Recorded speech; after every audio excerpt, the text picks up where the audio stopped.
it chapter by chapter, one bite at a time. So many adventures and mountains we can climb. Take it word for word, line by line, one bite at a time.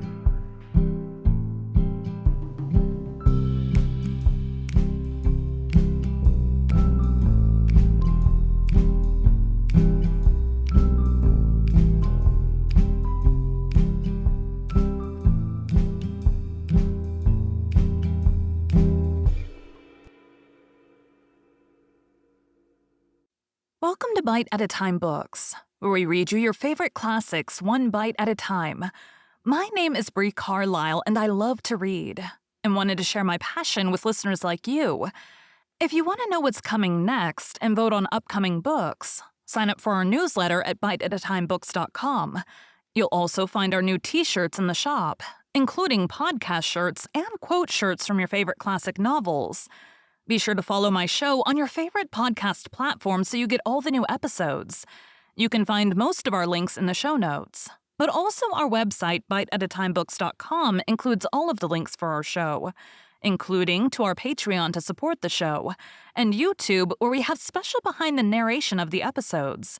We're part of the Bite at a Time Books Productions Network. If you'd also like to hear what inspired your favorite classic authors to write their novels, and what was going on in the world at the time, check out the Bite at a Time Books Behind the Story podcast, wherever you listen to podcasts. Please note, while we try to keep the text as close to the original as possible, some words have been changed to honor the marginalized communities who've identified the words as harmful, and to stay in alignment with Bite at a Time Books' brand values. Today we'll be continuing The Adventures of Tom Sawyer by Mark Twain. Chapter 21. Vacation was approaching. The schoolmaster, always severe, grew severer and more exacting than ever, for he wanted the school to make a good showing on examination day. His rod and his rule were seldom idle now, at least among the smaller pupils. Only the biggest boys and young ladies of 18 and 20 escaped lashing. Mr. Dobbins's lashings were very vigorous ones, too, for although he carried under his wig a perfectly bald and shiny head, he had only reached middle age, and there was no sign of feebleness in his muscle. As the great day approached, all the tyranny that was in him came to the surface. He seemed to take a vindictive pleasure in punishing the least shortcomings. The consequence was that the smaller boys spent their days in terror and suffering and their nights in plotting revenge. They threw away no opportunity to do the master a mischief. But he kept ahead all the time. The retribution that followed every vengeful success was so sweeping and majestic that the boys always retired from the field badly worsted. At last they conspired together and hit upon a plan that promised a dazzling victory. They swore, and the sign painter's boy told him the scheme, and asked his help. He had his own reasons for being delighted, for the master boarded in his father's family and had given the boy ample cause to hate him. The master's wife would go on a visit to the country in a few days, and there would be nothing to interfere with the plan. The master always prepared himself for great occasions by getting pretty well fundled, and the sign painter's boy said that when the dominie had reached the proper condition on examination evening, he would manage the thing while he napped in his chair. Then he would have him awakened at the right time and hurried away to school. In the fullness of time, the interesting occasion arrived. At 8 in the evening, the schoolhouse was brilliantly lighted and adorned with wreaths and festoons of foliage and flowers. The master sat throned in his great chair upon a raised platform, with his blackboard behind him.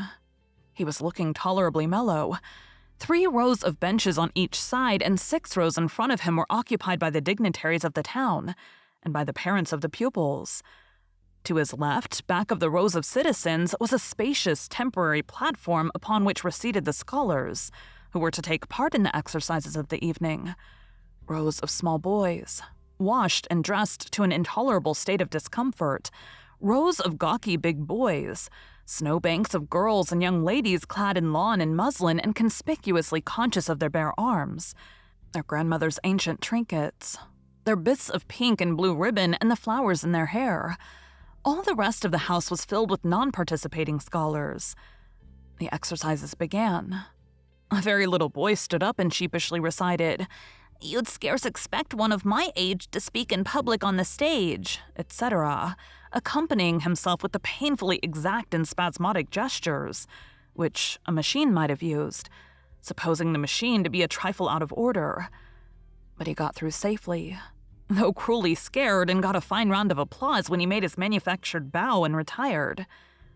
A little shamefaced girl lisped, "Mary had a little lamb," etc., performed a compassion-inspiring curtsy, got her meed of applause, and sat down flushed and happy. Tom Sawyer stepped forward with conceited confidence and soared into the unquenchable and indestructible "give me liberty or give me death" speech, with fine fury and frantic gesticulation, and broke down in the middle of it. A ghastly stage fright seized him. His legs quaked under him, and he was like to choke. True, he had the manifest sympathy of the house, but he had the house's silence too, which was even worse than its sympathy. The master frowned. And this completed the disaster. Tom struggled a while and then retired, utterly defeated. There was a weak attempt at applause, but it died early. The boy stood on the burning deck followed. Also, the Assyrian came down, and other declamatory gems. Then there were reading exercises and a spelling fight. The meager Latin class recited with honor. The prime feature of the evening was in order now, original compositions by the young ladies. Each in her turn stepped forward to the edge of the platform, cleared her throat, held up her manuscript, tied with dainty ribbon, and proceeded to read with labored attention to expression and punctuation. The themes were the same that had been illuminated upon similar occasions by their mothers before them, their grandmothers, and doubtless all their ancestors in the female line clear back to the Crusades. Friendship was one, memories of other days, religion and history, dreamland, the advantages of culture, forms of political government compared and contrasted, melancholy, filial love, heart longings, etc., etc. A prevalent feature in these compositions was a nursed and petted melancholy. Another was a wasteful and opulent gush of fine language. Another was a tendency to lug in by the ears particularly prized words and phrases, until they were worn entirely out. And a peculiarity that conspicuously marked and marred them was the inveterate and intolerable sermon that wagged its crippled tail at the end of each and every one of them. No matter what the subject might be, a brain-racking effort was made to squirm it into some aspect or other than the moral and religious mind could contemplate with edification. The glaring insincerity of these sermons was not sufficient to compass the banishment of the fashion from the schools, and it is not sufficient today. It never will be sufficient while the world stands, perhaps. There's no school in all our land where the young ladies do not feel obliged to close their compositions with a sermon, and you will find that the sermon of the most frivolous and the least religious girl in the school is always the longest and most relentlessly pious. But enough of this. Homely truth is unpalatable. Let us return to the examination. The first composition that was read was one entitled, "Is This Then Life?" Perhaps the reader can endure an extract from it. In the common walks of life, with what delightful emotions does the youthful mind look forward to some anticipated scene of festivity? Imagination is busy sketching rose-tinted pictures of joy. In fancy, the voluptuous votary of fashion sees herself amid the festive throng, the observed of all the observers. Her graceful form, arrayed in snowy robes and whirling through the mazes of the joyous dance. Her eye is brightest, her step is lightest in the gay assembly. In such delicious fancies, time quickly glides by, and the welcome hour arrives for her entrance into the Elysian world of which she has had such bright dreams. How fairy-like does everything appear to her enchanted vision. Each new scene is more charming than the last. But after a while she finds that beneath this goodly exterior all is vanity. The flattery which once charmed her soul now grates harshly upon her ear. The ballroom has lost its charms, and with wasted health and embittered heart, she turns away with the conviction that earthly pleasures cannot satisfy the longings of the soul, and so forth and so on.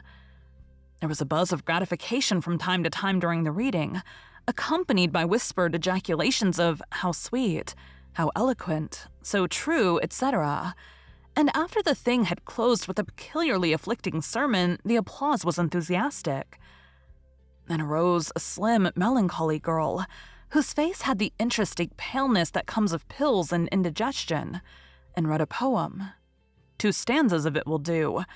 A Missouri maiden's farewell to Alabama. Alabama, goodbye. I love thee well, but yet for a while do I leave thee now. Sad. Yes, sad thoughts of thee my heart doth swell, and burning recollections throng my brow. For I've wandered through thy flowery woods, have roamed and read near Tallapoosa's stream, have listened to Tallahassee's roaring floods, and wooed on Coosa's side Aurora's beam. Yet shame I not to bear an oreful heart, nor blush to turn behind my tearful eyes. 'Tis from no stranger land I now must part, 'tis to no strangers left I yield these sighs. Welcome and home were mine within this state, whose vales I leave, whose spires fade fast from me. And cold must be mine eyes and heart and teat, where dear Alabama they turn cold on thee. There were very few there who knew what teat meant, but the poem was very satisfactory nevertheless. Next appeared a dark-complexioned, black-eyed, black-haired young lady, who paused an impressive moment, assumed a tragic expression, and began to read in a measured, solemn tone. A vision. Dark and tempestuous was night. Around the throne on high not a single star quivered, but the deep intonations of the heavy thunder constantly vibrated upon the ear, whilst the terrific lightning reveled in angry mood through the cloudy chambers of heaven, seeming to scorn the power exerted over its terror by the illustrious Franklin. Even the boisterous winds unanimously came forth from their mystic homes, and blustered about as if to enhance by their aid the wildness of the scene. At such a time, so dark, so dreary for human sympathy, my very spirit sighed. But instead thereof, my dearest friend, my counselor, my comfort and guide, my joy and grief, my second bliss and joy came to my side. She moved like one of those bright beings pictured in the sunny walks of fancy's Eden by the romantic and young. A queen of beauty, unadorned save by her own transcendent loveliness. So soft was her step, it failed to make even a sound. And but for the magical thrill imparted by her genial touch, as other unobtrusive beauties, she would have glided away unperceived, unsought. A strange sadness rested upon her features, like icy tears upon the robe of December, as she pointed to the contending elements without, and bade me contemplate the 2 beings presented. This nightmare occupied some 10 pages of manuscript, and wound up with a sermon so destructive of all hope to non-Presbyterians that it took the first prize. This composition was considered to be the very finest effort of the evening. The mayor of the village, in delivering the prize to the author of it, made a warm speech in which he said that it was by far the most eloquent thing he had ever listened to, and that Daniel Webster himself might well be proud of it. It may be remarked in passing that the number of compositions in which the word beauteous was overfondled, and human experience referred to as life's page, was up to the usual average. Now the master, mellow almost to the verge of geniality, put his chair aside, turned his back to the audience, and began to draw a map of America on the blackboard to exercise the geography class upon. But he made a sad business of it with his unsteady hand, and a smothered titter rippled over the house. He knew what the matter was, and he set himself to write it. He sponged out lines and remade them, but he only distorted them more than ever, and the tittering was more pronounced.